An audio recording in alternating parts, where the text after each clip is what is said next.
Good morning. എങ്ങനെയുണ്ട്? നല്ല ഉറപ്പല്ലേ? നമ്മൾ ഷോർട്സുകളെക്കുറിച്ച് പറഞ്ഞിട്ടുണ്ട്. ആ ഷോർട്സുകൾ നിങ്ങൾ ഓർത്തിരിക്കണം. ക്ലോസപ്പ്, എക്സ്ട്രീം ക്ലോസപ്പ് തൊട്ട് ക്ലോസപ്പ്, മീഡിയം, ഇങ്ങനെ പോകുന്ന ഫുൾ സൈസ് ലാൻഡ്സ്, ഒരു എക്സ്റ്റാബ്ലിഷ് ഷോട്ട് വരെയുള്ള വിശദമായ കാര്യങ്ങൾ നിങ്ങൾ അങ്ങനെ വേണം മനസ്സിൽ കണ്ടുകൊണ്ട് നമ്മൾ ഷൂട്ട് ചെയ്യാൻ പോകുമ്പോൾ. ഒരു കാര്യത്തെ നമുക്കൊരു സ്ക്രിപ്റ്റ് കിട്ടിയെന്ന് വിചാരിക്കും.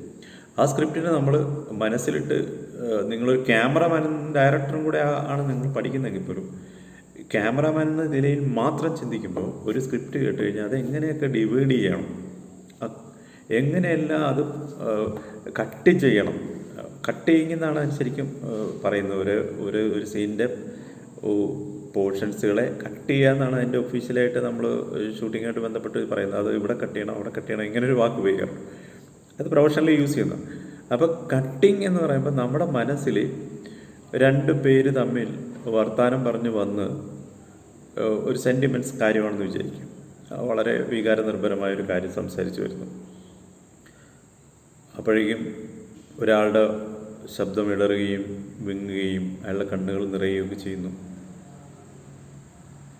അപ്പോൾ എന്നിട്ട് അയാൾ ഞാൻ ഉദാഹരണം ഒരു കാര്യം പറയുന്നു. രണ്ട് പേര് ഒരു ഫ്ലാറ്റിലെ റൂമിലാണെന്ന് വിചാരിക്കും. വലിയ വിശാലമായ ജനൽ പുറകെ കാണാം. നഗരത്തിൻ്റെ മറ്റ് കെട്ടിടങ്ങളൊക്കെ കാണുന്ന രീതിയിലുള്ളൊരു സീൻ. അതിൽ ഒരു ഭാര്യയും ഭർത്താവും തമ്മിലുള്ള വളരെ സെൻറ്റിമെൻറ്റ്സ് ആയിട്ടുള്ള അവരുടെ ഒരു കുട്ടി മരിച്ചുപോയി എന്ന് വിചാരിക്കും. അപ്പോൾ അതിന് ശേഷം അതിൻ്റെ ശവസംസ്കാരം കഴിഞ്ഞ് എല്ലാവരും പിരിഞ്ഞു കഴിഞ്ഞ് അവർ രണ്ടുപേരും ഫ്ലാറ്റിൽ ഒറ്റപ്പെടുന്ന ഒരു സമയമാണെന്ന് വിചാരിക്കും. നിങ്ങൾ സങ്കല്പിക്കണം കേട്ടോ. അപ്പോഴേക്കും ഭാര്യ വിദൂരമായ ജനലിലേക്ക് നോക്കി, ആ ജനലിൻ്റെ അരികിൽ ഒരു കസേരയിൽ ഇരിക്കുക, അല്ലെങ്കിൽ ആ വഴിയിലേക്ക് നോക്കി നിൽക്കുന്നു. ഓഫീസിൽ പോയിട്ട് വരുന്ന ഭർത്താവ് കണ്ടിട്ട് അവളുടെ അടുത്ത് ചെല്ലുന്നു, അടുത്തോളിൽ കൈവെക്കുന്നു. എന്നിട്ട് അവർ സംസാരിക്കുന്നു. എന്തിനാണ് ഇങ്ങനെ വിഷമിക്കുന്നത്? ഏതായാലും വിഷമം എല്ലാവർക്കും ഉണ്ട്, ഇങ്ങനെ എന്തിനാണ് ഇങ്ങനെ വിഷമിച്ചിരിക്കുന്നത് എന്ന് പറയുമ്പോൾ അവൾ ഇയാളിലേക്ക് നോക്കുന്നു. എന്നിട്ട് ഇയാളുടെ മാറിലേക്ക് ചരിയുന്നു. ഇതാണ് ഒരു സീൻ എന്ന് വെച്ചാൽ. അപ്പോൾ സീൻ എഴുതി വെച്ചിരിക്കുന്ന ആളെങ്ങനെ ആയിരിക്കും എഴുതുന്നത്? സീൻ നമ്പർ 8, ഫ്ലാറ്റിലെ ബെഡ്റൂമിൽ പുറത്ത് വിജനതയിലേക്ക് നോക്കി നിൽക്കുന്ന നായിക, ഒരു പേരിടാം ലക്ഷ്മി.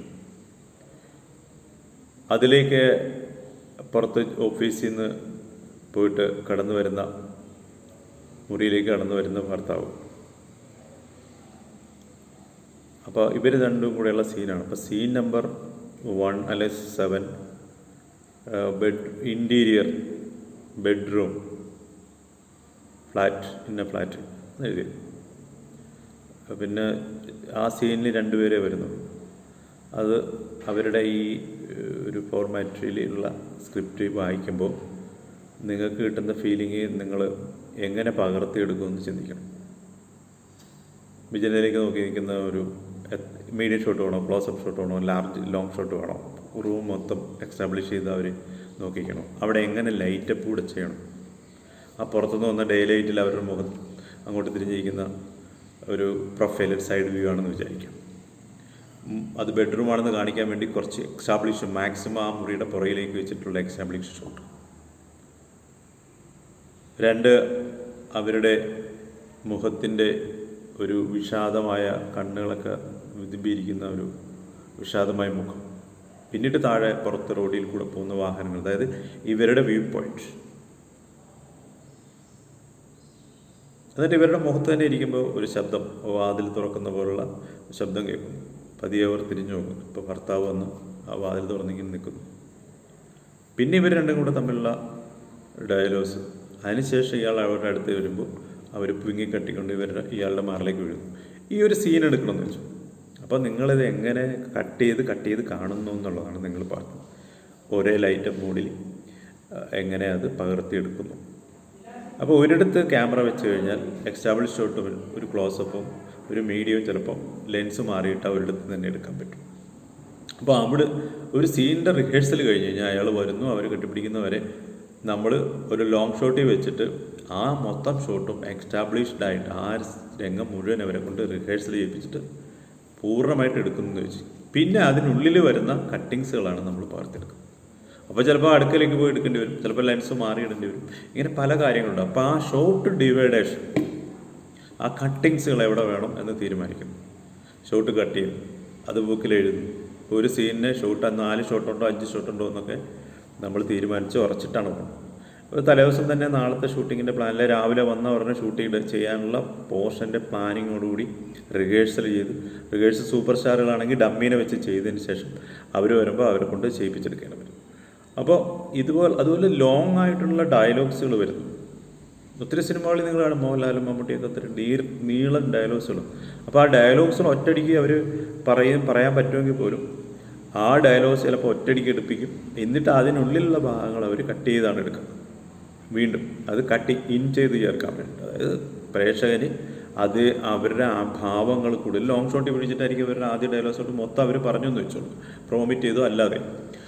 അപ്പോൾ അത് മൊത്തം എടുത്തതിന് ശേഷം ആ ആംഗിളിൽ തന്നെ അയാളുടെ ഒരു ക്ലോസപ്പോ വീഡിയോ കൂടെ എടുത്ത് തീർത്തതിന് ശേഷമായിരിക്കും വേറെ ആംഗിളിലേക്ക് പോകും. ഒരു ക്യാമറ ഒരു സ്ഥലത്ത് വെച്ച് ആ ലൈറ്റ് മോഡിൽ ആ ആംഗിളിൽ വരുന്ന ഭാഗങ്ങളിലെ വ്യക്തത വേണ്ടത് വ്യക്തതയും ലോങ് വേണ്ടത് ലോങ്ങും എല്ലാം ഒന്നിച്ച് ഷൂട്ട് ചെയ്തെടുക്കും.